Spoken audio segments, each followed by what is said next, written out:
پاکستان کے موجودہ قوانین اور پاکستان کے موجودہ حالات کو دیکھتے ہوئے لوگ ایک بات کرتے ہیں کہ اگر کوئی پراپرٹی میٹر ہے تو وہ فائل کرے گا دادا اور اس کا جو نتیجہ وصول کرے گا پوتا۔ تو یہ بات کسی حد تک درست بھی ہے، لیکن اس مسئلے کی نوعیت کو سمجھتے ہوئے حکومت پنجاب نے ایک نیا آرڈیننس جاری کیا جس کا بنیادی مقصد یہی ہے کہ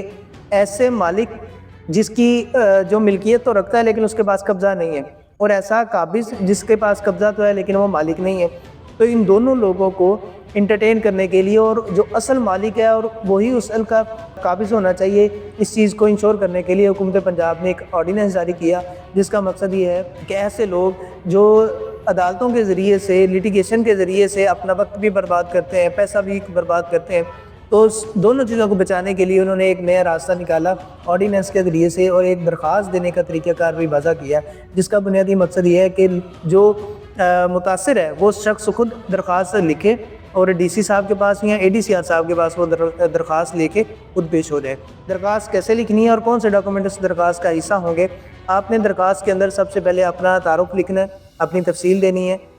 اس کے بعد آپ نے اپنے جو پراپرٹی کے کاغذات ہیں اس کے مطابق آپ نے وہ تمام پراپرٹی کی تفصیل دینی ہے، آپ نے پھر قابض جو ہے اس کی تفصیل دینی ہے، اور ساتھ میں یہ بتانا ہے کہ اگر آپ قانونی وارث ہیں، اگر آپ کی شرعی طور پر کسی پراپرٹی کی حقدار ہے، اگرچہ آپ اس کے خود مالک نہیں ہیں لیکن آپ کا اس میں شرعی اور قانونی حق موجود ہے، تو آپ نے اس کی تفصیل لکھنی ہے۔ اس کے علاوہ اگر آپ کا اسی پراپرٹی کی بابت اگر کوئی لیٹیگیشن سٹارٹ ہے کسی سیول کورٹ میں یا کرمنل کورٹ میں، کسی بھی نیچر کا اگر آپ کا کیس پینڈنگ ہے تو اس کی تفصیل بھی آپ نے اس درخواست میں لازمی لکھنی ہے۔ تو جب آپ کی درخواست لکھی جائے گی، اس کے ساتھ پھر آپ نے جو ڈاکومنٹ اٹیچ کرنے ہیں، آپ کا شناختی کارڈ ہوگا، اگر آپ کا قانونی وارث ہے یا شرعی وارث ہے تو پھر آپ نے اپنی ایف آر سی لگانی ہے، ایف آر سی کے ساتھ جس بندے کی پراپرٹی ہے آپ نے اگر وہ ڈیتھ سرٹیفکیٹ اس کا ساتھ شامل کرنا ہے، اس کے ساتھ آپ نے پراپرٹی کے کاغذات کی مصدقہ نقول ساتھ اٹیچ کرنی ہے۔ اگر فرد کی کاپی آپ کے پاس ہے تو آپ نے فرد ساتھ لفظ کرنی ہے، رجسٹری ہے تو رجسٹری کی آپ نے کاپی اس کے ساتھ اٹیچ کرنی ہے۔ تو یہ آپ نے بذات خود پیش ہو کے ڈی سی صاحب یا اے ڈی سی آر صاحب کے دفتر میں یہ جمع کروانی ہے، کسی بھی کونسل کو یا کسی وکیل صاحب کو ساتھ لے کے جانے کی ضرورت نہیں ہے، کیونکہ یہ آپ کا فریقین کا معاملہ ہے اور فریقین کی موجودگی میں یہ فیصلہ ہو جائے گا۔ تو میں امید کرتا ہوں کہ گورنمنٹ کا یہ جو فیصلہ ہے، یہ جو آرڈیننس ہے، یہ لوگوں کی فلاح و بہبود کے لیے، اس میں کوئی شک کی بات نہیں ہے کہ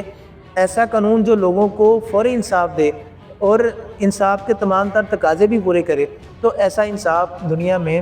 پسند کیا جاتا ہے، اور قرآن، سنت اور دنیاوی جو قوانین ہے اس کی منشا بھی یہی ہوتی ہے کہ جو انصاف ہے وہ ہوتا بھی نظر آئے اور لوگوں کو فوری طور پر انصاف مہیا بھی کیا جائے۔ تو میں امید کرتا ہوں کہ لوگ بھی اس میں تعاون کریں گے اور لوگ اپنے اس موقع کو ضائع کیے بغیر حکومت پنجاب کی اس آرڈیننس کے مطابق درخواستیں دائر کریں گے اور اپنا جو قبضہ ہے وہ واپس لے سکیں گے۔ اپنا بہت سارا خیال رکھیے گا۔ پاکستان زندہ باد۔